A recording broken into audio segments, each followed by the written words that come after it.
हम रुख करेंगे लाहौर के लोहारी गेट का। आपको पता है ना, लाहौर के 12 गेट्स हैं, जिसमें से एक है लोहारी गेट। वहां पे हमने अपने डॉन न्यूज़ के रिपोर्टर वसीम रियाज को भेजा था कि वसीम आंखों देखा हाल बताइए। तो हम बात करते हैं वसीम से। वसीम रियाज, आप हमें बताइएगा, लोहारी गेट पर आप मौजूद हैं, अंदरून लाहौर की अपनी तंग गलियां, बड़ा आर्टिस्टिक वहां का आर्किटेक्चर है, पुरानी बिल्डिंग्स, तो कितना अच्छा महसूस कर रहे हैं आप वहां पर इस वक्त? आंखों देखा हाल हमें बताइए, और लोग किस तरह एंजॉय कर रहे हैं इस फेस्टिविटी को।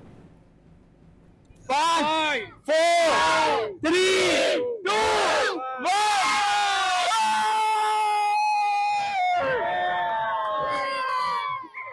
20 साल बाद नाजरीन जिंदा दिलाने लाहौर दोबारा बसंत मना रहे हैं। आज बसंत का आगाज जो हो गया, लाहौरियों का जिस दिन का इंतजार था वो आन पहुंचा। मैं इस टाइम अंदरून लोहारी गेट के इलाका में मौजूद हूँ। यहाँ पर ना सिर्फ मर्द बल्कि खवातीन और बच्चों की बड़ी तादाद जो है वो मौजूद है। छतों पर एहतमाम जो है वो किया गया है, लाइटिंग लगाई गई है, पतंगबाजी की जा रही है। पतंगों और गुड्डों की खरीदो फरोख्त जो है वो पहले से ही शुरू थी। 1 फरवरी से जो है वो पतंगों की खरीदो फरोख्त का सिलसिला जो है वो शुरू हुआ। और आज जो है 12 बजते ही लोगों ने अपनी अपनी छतों पर पतंगबाजी शुरू की। और अगर आपको दिखा सके तो यहाँ हर तरफ छतों पर लोग ही लोग हैं और आसमान जो है वो इस टाइम पतंगों से खचाखच बड़ा बड़ा है। गुड़ियां उड़ रही हैं, पेचे लग रही हैं, शोर शराबा हल्ला गुल्ला सब कुछ चल रहा है और खाना पीना भी चल रहा है। ये वो त्यौहार है जो माजी में अगर मैं आपको ले चलूं तो माजी में बड़े ही जोश जज्बे के साथ लाहौर में ये त्यौहार जो है वो मनाया जाता था और इसका एहतमाम किया जाता था, जिसके लिए ना सिर्फ लाहौर में बसंत मनाने के लिए दूसरे शहरों से लोग आते थे बल्कि दूसरे मुल्कों से भी लोग यहाँ पर आते थे। इस मरतबा भी इसी तरह हुआ जब वज़ीर-ए-आला पंजाब मरियम नवाज ने लाहौर में 3 दिन 6, 7 और 8 तारीख को बसंत जो है वो अनाउंस की। तो उसके बाद लोगों की बड़ी तादाद जो ना सिर्फ पाकिस्तान भर से यहाँ लाहौर आई बल्कि ममालिक से यहाँ पर आई। तो यहाँ पर ढोल का बंदोबस्त भी है, साउंड का बंदोबस्त भी है, मुकम्मल तैयारी जो है वो यहाँ पर कर रखी है। ये भी यहाँ पे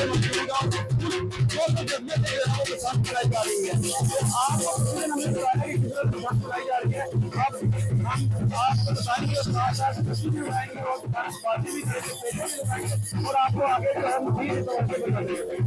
world city area Lohari gate, और वहाँ पर से हमारे डॉन न्यूज़ के रिपोर्टर वसीम रियाज हमें अपडेट कर रहे थे। उन्होंने कहा कि बहुत ज़्यादा लोग पुरजोश हैं। उन्होंने कहा है कि गुड्डियाँ उड़ रही हैं, आसमान जो है वो गुड्डियों से भरा हुआ है, पेचे लड़ रहे हैं। और आपको पता है कि मंचले लाहौर के जो बहुत जिंदा दिलाने, लाहौर इनको कहा जाता है, बहुत जिंदा दिल होते हैं, हंगामा कर रहे हैं, शोर शराबा कर रहे हैं, हल्ला गुल्ला कर रहे हैं। क्योंकि जब आप गुड्डी उड़ाते हैं तो मुकाबला किसी दूसरे की पतंग के साथ होता है कि आप काइट फ्लाइंग के दौरान किसी दूसरे की पतंग को पेच लड़ा के काट देते हैं, और उसकी जब आप पतंग गिरा देते हैं तो फिर मचता है शोर, फिर हंगामा होता है, हूटिंग होती है, म्यूज़िक थोड़ा तेज़ होता है। और हम देख रहे हैं कि लाहौर में लोगों ने अपनी छतों को सजाया हुआ है और कारपेट्स लगाए हैं, म्यूज़िक का एहतमाम किया गया। और जब पेच लड़ता है और किसी की गुड्डी काट दी जाती है तो बाकायदा हम देख रहे हैं कि शोर शराबा भी होता है। और ना सिर्फ मर्द हजरात इस पुराने इवेंट को इंजॉय कर रहे हैं, बल्कि हम देख रहे हैं कि जो ख़वातीन हैं वो भी। और अभी आप मनाजिर देख रहे हैं डॉन न्यूज़ की स्क्रीन पर, हम आपको